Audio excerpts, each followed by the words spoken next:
Hello guys, alas 12 udto gyud. Oh. Sugod mig baklay. Kabot na dai mi diri sa nabugsukan. Kita nang dagan baka.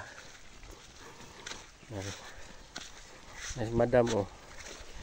Payong-payong na alas 12 biya sa udto. Oh. Kabit-bit naglababo. Gusto na niya ipahuman ang iyang mansyon. Oh, mara na yung bukid niya na nipa. Tabi po. Tabi po.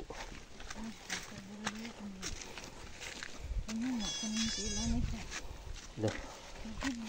Oh. Hindi lang.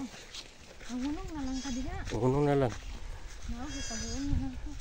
Oo. Sudah ada review. Bah. Risiko kayo ba?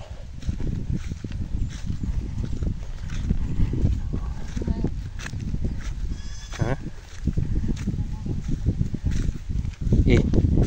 Nahurot ng dalag hagbog.